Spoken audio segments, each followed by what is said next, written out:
Obviously, we've spoken before. You know, we're doing this. How would you describe yourself, and what have you done with your life? I describe myself as a career criminal. For the age of 15 to the age of 30, I was shoplifting, stealing cars, stealing out of jewellery, security bands. And the time I reached 30, I tried to do a big job to get £6 million to retire. And unfortunately, I got 16 years at the Old Bailey. And I was in prison from when I was 30 to 40. The reason we're doing this, and I mean, thank you obviously for agreeing to it, because it's not something you would, you know, many people would think. It's the first time I've ever done this. The reason we're doing this is that you have survived a number of attempts on your life. Right. It may be a stupid question, but how can you possibly feel knowing that somebody or more than one person wants you dead? I'm just conducting my life as normal. That's not going to change me. The only feelings I've got is in case I'm caught up in case the innocent victims are caught up in the crossfire. Where I stay, the neighbours, there's been a bomb attempt, and it's not just me as a victim, it's the neighbours. And I feel bad because they've all been caught up, evacuated from their homes. And when I was attacked as well a couple of days later, there was children that playing the street as well.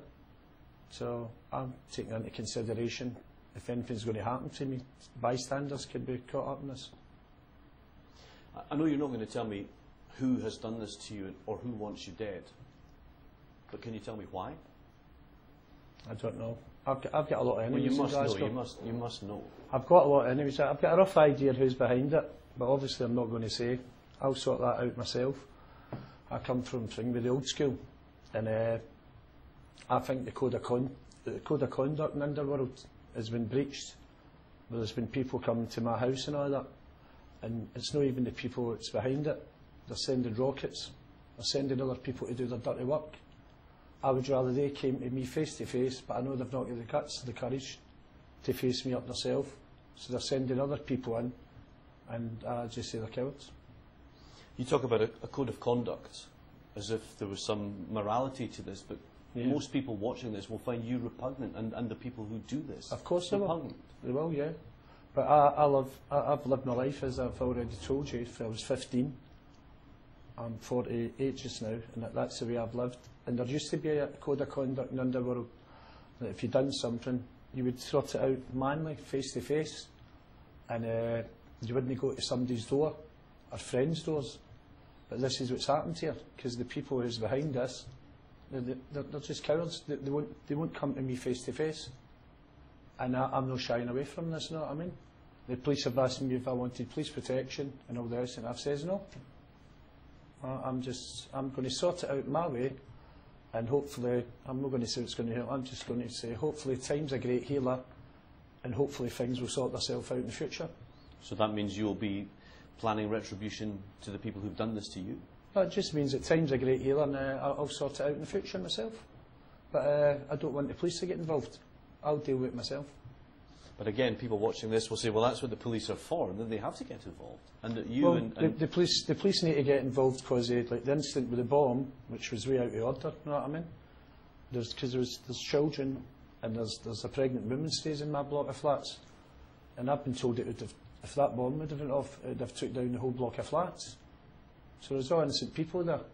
I walk round the Huggingfield Lock every day. I've got a wee pet Labrador, and the people could have got me there, but they're bringing it to the neighbours. Are you not scared? I mean, you talk about these attempts on your life. Yeah. Are you not scared? No. Somebody's trying to kill you. Somebody very nearly killed you twice. Well, you must be scared. I'm scared for other people getting caught up in it. But what I've said is, for I came out, I was in prison for I was 30 to 40, and I'd only done 18 months up to the age of 30, and I went to prison for 18 years. I got that the Old Bailey. I've been done for carrying a gun. Got 16 years for the bank. And I says to myself, well, how am I going to get through this 18 years? And I got through it 10 and a half years.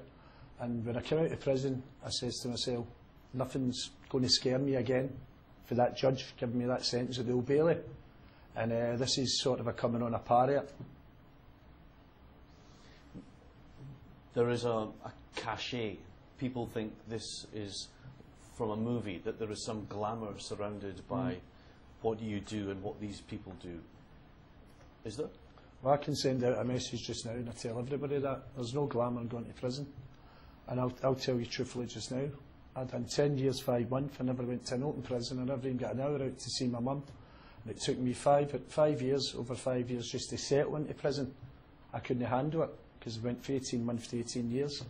And then the next 5.5 years, it was just like waking up in the morning, being in a community centre, going to work, going to gym, and having your own life in prison. But I couldn't, for the first 5 years, I couldn't accept it. I always thought I'd been outside of it. And it's no glamorous at all. But I played for high stakes, and I lost. And you do the crime, you do the time, and that's it.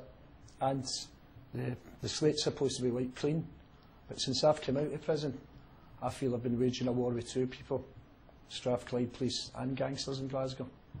Of course, I don't describe myself, I'm working in a proper job or whatever, a plumber or a joiner. I'm a convicted bank robber. That's what I'm at. And for the age of 15, I've already repeated myself. That's life. I've not worked for a year. So, I mean, what do you do then? I mean, what, you know, clearly you don't work in what you would describe as a normal job. I mean, how do you exist? What do you do day to day? I'm a crook. But day to day for the last year, I've not really done nothing. I've just been trying to live as a normal person, but I feel as if I've come out of prison, I've not been given that chance. When I first got out 7 years ago, the press targeted me, and I couldn't go straight. And who's going to give somebody a job like me who's got 16 years at no bail for trying to rob £6 million? And these people who are out to get you, let's face it, is it one group? Is it two groups? It was suggested last week that whoever planted the bomb under your car weren't the same people who'd done that to your face. Well, I would think it's the same group that's done everything. I'm not going to name names, but they've not got the guts, the courage to come to me themselves. But why? Is it some criminal dealing that's gone wrong, or have you gone into their territory, or?